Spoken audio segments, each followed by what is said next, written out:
अस्सलाम वालेकुम की हाल चाल है जी। तुहाडा उम्मीद करते हैं सारे वधिया हो गए। अल्लाह ताला दा फजल ते करम नाल शुरू करते हैं अज दा व्लॉग।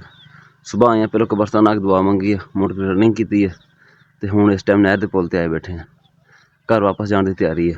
मैं हिसाब लांदा वैसे सवेरे कब्रस्तान खड़ा, मैं जो बंदा दुनिया ते एक बार चला गया ना फिर क्यामत आ जानी है, पर बंदे ने वापस नहीं आना हैगा। असीं इत्थे कोई छोटा जिहा भी काम करते हैं ना अपना तो बड़ी सोच विचार करके सोच साज के 10 बंदे नाल मशवरा करके भी काम जिहड़ा साडा ना चंगे तो चंगा होवे, भी सानू अगे तो मुश्किल पेश ना आवे। तो जिथे असीं जाना वा हमेशा वास्ते अगले जहान, उत्थे सानू फिक्र ही कोई नहीं हुंदी। इत्थे अपना धोखे फरेब रब दी नाफरमानियां कर बथेरा कुछ करते हैं। किसी के जनाजे नाल आंदे भी हैं ना, यही समझते भी चला गया, बाकी असीं इत्थे ही रहना वा। पता नहीं किहड़े टाइम आवाज़ पै जानी, किस टाइम चल जाना, कोई पता नहीं हैगा। दुनिया च किन्ने मजहब आ, कोई रब नूं मनदे आ, कोई भगवान नूं मनदे आ, कोई किहनूं मनदे आ, कोई रब किसी नूं नहीं मनदे हैगे। पर मौत तो सारिਆਂ ਦਾ यकीन है भी मौत ਜਿਹੜੀ एक दिन आनी आनी। चलते हुण असीं घर वापस तो 9 बजे हैगे आ ताया अबू दे कोल शरीफ, 10 बजे दुआ होएगी, जाके अपना नाश्ता वगैरह करते हैं। साडे नाल जुड़े रहो, जिहड़ी साडी अज दी रूटीन होएगी तुहाडे नाल शेयर करांगे सारी।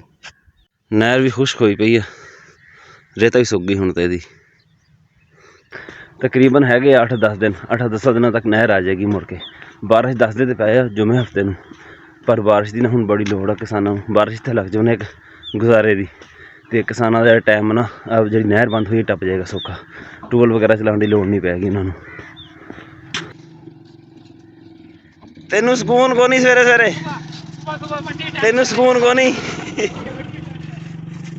अज है सोमवार तो हैगी है जानवरों की मंडी डेली क्रॉस से। ये लोडर वाला हुण उधर ही जाता पाया वा, अगे जाके जानवर चुकेगा तो लै जाएगा उन्होंने नाल। पे ये किहड़ी शा लई जांदा? प्लेटां मैं कि गुठलियां किते? हाँ कोल इत्थे होने आ कि उत्थे होने आ हवेली च उन्हां दी? आ देख प्लेटां।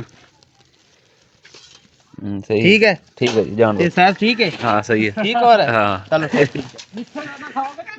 लूने खावांगे ज्यादा। लूने खाओगे? हाँ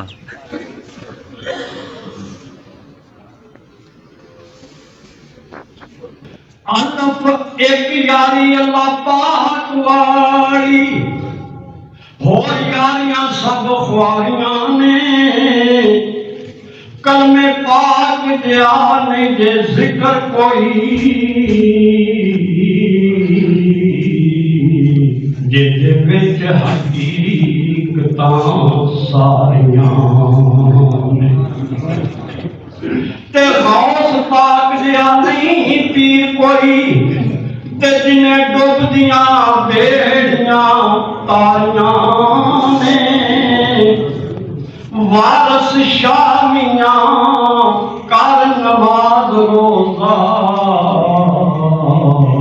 वो नहीं ते अगा मुसीबतां पारियां। मैं सुनिया है पिया दे देश अंदर वो बड़िया औखियां मंजलों पारियां नी। एक कोठड़ी मिलनी रहन कारण, ते जिहड़ियां बूहे ते ना कोई बारियां।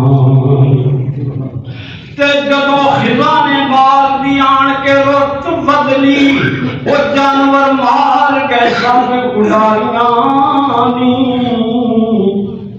मोहम्मद बूटिया झूठा ये जग सारा, सचियां अल्लाह रसूल दियां यारियां।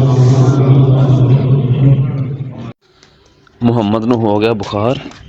मुहम्मद जाना दवाई लैन हैं? चला चलिए दवाई रुधाई तबीयत अपनी। हाँ हैगा, चला जा। कोल शरीफ का खत्म तो हो गया, हूँ जाते पे असीं मुहम्मद की दवाई लैन वास्ते। मुहम्मद नूं होया बुखार, हस्पिटल जाके दवाई लैके आने जी। पिंड दे विच ही हस्पताल, तो पैदल ही जाते पे। मुहम्मद का माशाअल्लाह वजन वावा है। मुहम्मद पिंड की डिस्पेंसरी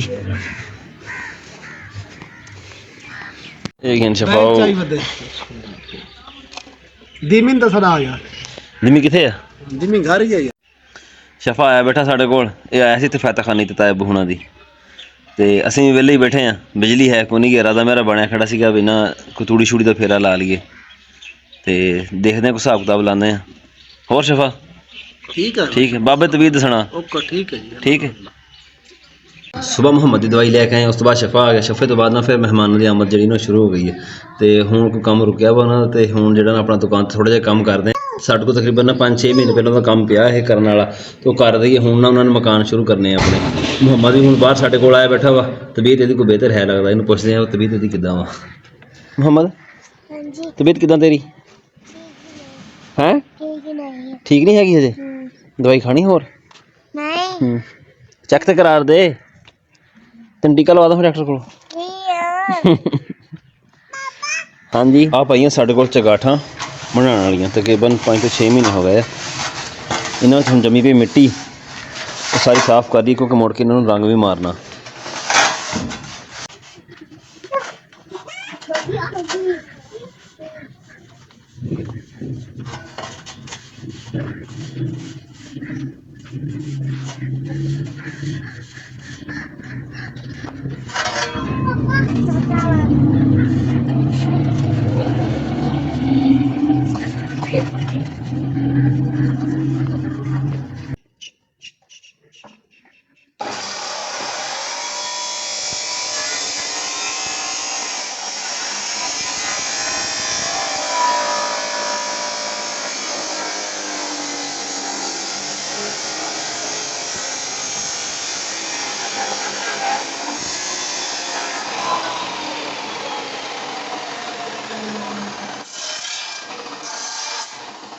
ਸ਼ਾਮੀ ਅਸੀਂ ਦੁਕਾਨ 'ਤੇ ਕੰਮ ਕਰਦੇ ਪਏ ਸੀ, ਅਤੇ ਰਾਣਾ ਉਮਰ ਆ ਗਿਆ ਮੇਰੇ ਕੋਲ ਦੁਕਾਨ 'ਤੇ ਨਾ।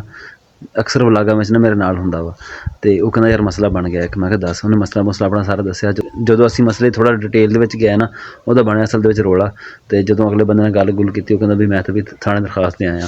ਹੁਣ ਸਾਨੂੰ ਨਾ ਉਹਦੇ ਵਾਸਤੇ ਨਾ ਸਵੇਰੇ ਥਾਣੇ ਜਾਣਾ ਪੈਣਾ। ਸਵੇਰੇ ਦੇਖੋ ਮਸਲੇ ਦਾ ਬਣਦਾ ਕੀ ਆ, ਨਾਲੇ ਤੁਹਾਡੇ ਨਾਲ ਸਵੇਰੇ ਸ਼ੇਅਰ ਕਰਾਂਗੇ ਵੀ ਸਾਡੇ ਨਾਲ ਅਸਲ 'ਚ ਮਸਲਾ ਬਣਨਾ ਕੀ ਆ। ਅਤੇ ਅਕਸਰ ਜਿਹੜਾ ਨਾ ਬਹੁਤ ਸਾਰੇ ਲੋਕ ਇਹ ਗਲਤੀ ਕਰਦੇ ਆ, ਜਿਹਦੀ ਵਜ੍ਹਾ ਤੋਂ ਇਹ ਮਸਲਾ ਬਣ ਜਾਂਦਾ ਉਹਨਾਂ ਦੇ ਨਾਲ। ਸਾਡਾ ਅੱਜ ਦਾ ਵਲਾਗ ਇੰਨਾ ਹੀ ਸੀਗਾ। ਉਮੀਦ ਹੈ ਤੁਹਾਨੂੰ ਚੰਗਾ ਲੱਗਿਆ ਹੋਏਗਾ। ਕਮੈਂਟ ਕਰਕੇ ਜ਼ਰੂਰ ਦੱਸਿਓ। ਦੁਆਵਾਂ 'ਚ ਯਾਦ ਰੱਖਿਓ। ਅੱਲਾ ਹਾਫਿਜ਼।